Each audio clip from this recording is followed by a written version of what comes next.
Good morning six class. हमने जो अपना फर्स्ट चैप्टर स्टार्ट किया था एन इंट्रोडक्शन ऑफ हिस्ट्री, इस चैप्टर का आज हम जो है 7th पार्ट पढ़ेंगे। ठीक है, यहाँ पे अब हम जो है लिटरेरी सोर्सेज से स्टार्ट करेंगे। आर्कियोलॉजिकल सोर्सेज के बारे में, कॉइन और इंस्क्रिप्शन के बारे में कैसे स्टडी किया जाता है और कैसे वो इंपॉर्टेंट है, ये मैंने आपको अपनी पहली वीडियो में बता दी, इसकी पहले वाली वीडियो में बता दिया था। अब नेक्स्ट पढ़ते हैं। Although the ancient Indians knew writing as early 2500 BC, our most ancient manuscripts are not older than the 4th century AD and have been found in central Asia. इसके अलावा जो है धीरे धीरे लोगों ने जो है 2500 बिफोर क्राइस्ट एरा में आते आते जो है लोगों ने मनुस्क्रिप्ट मतलब लिखना सीख लिया था। ठीक है, लैंग्वेज जो है सीख ली थी, और उसके बाद जो उन्होंने मैन्युस्क्रिप्ट जो है बुक लिखी, जो कि जो है लीव्स पर या जो पत्तों पर या फिर दूसरी चीज़ों पर लिखी गई, क्योंकि पेपर उस टाइम तक इन्वेंट नहीं हुआ था। तो और इसमें जो है काफ़ी छोटी छोटी स्टोरीज़ दी हुई हैं काफ़ी सारी, जिसमें से कुछ मैसेज मिले लोगों को। तो ऐसी स्टोरीज़ के थ्रू जो है वहाँ के उनकी सोशल लाइफ के बारे में हमें पता चलता है। ठीक है, इसके अलावा जो इंडिया में जो रिटर्न रिकॉर्ड हमें मिले हैं वो ज़्यादातर बर्च और पाम लीव्स पर मिले हैं, पत्तियों पर मिले हैं इन पेड़ों की। इन बड़ी बड़ी पत्तियाँ होती थी इन पेड़ों की, उन पर लिखे जाते थे ये चीज़ें। और इसके अलावा वुडन टैबलेट्स, लकड़ी के टैबलेट्स भी बनाए जाते थे, उस पर जो है मैसेज लिखे जाते थे।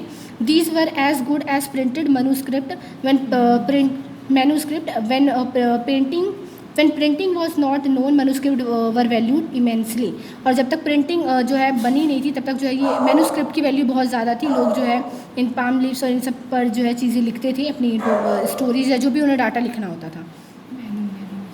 We have religious literature and secular literature. Write the names of some of the epics that you have at your home। इसके अलावा जो है इसी टाइम पीरियड में बहुत सारे रिलीजियस लिटरेचर्स भी लिखे गए थे, जिसके बारे में मैंने आपको पहले भी बताया था, रामायण और महाभारत।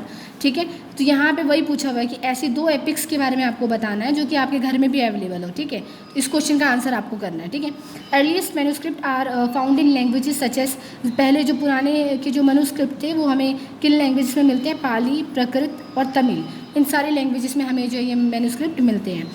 सब manuscripts are written in Sanskrit, और कुछ जो है संस्कृत में भी लिखे गए हैं। The scripts use for writing the manuscript resemble the modern script. और जो है जो स्क्रिप्ट में जो जिस लिपि का ये यूज़ करते थे उसमें कुछ मॉडर्न लिपि का भी उन्होंने धीरे धीरे इस्तेमाल करना सीखा। देवनागरी जिसका यूज़ हम अभी करते हैं। For example Sanskrit has Devanagari script, जो संस्कृत है उसकी भी क्या स्क्रिप्ट है? देवनागरी स्क्रिप्ट। ठीक है, देवनागरी लिपि।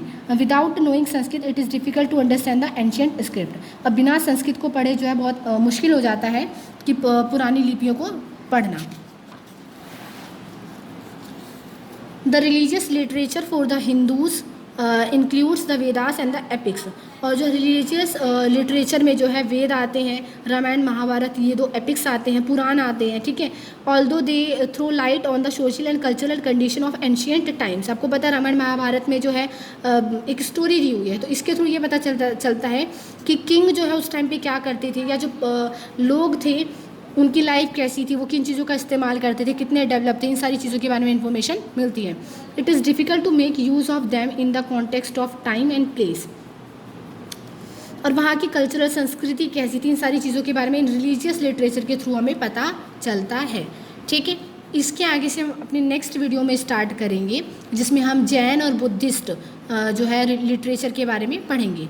ठीक है, आपका होमवर्क मैं आपको बता देती हूँ कि आपको करना क्या है।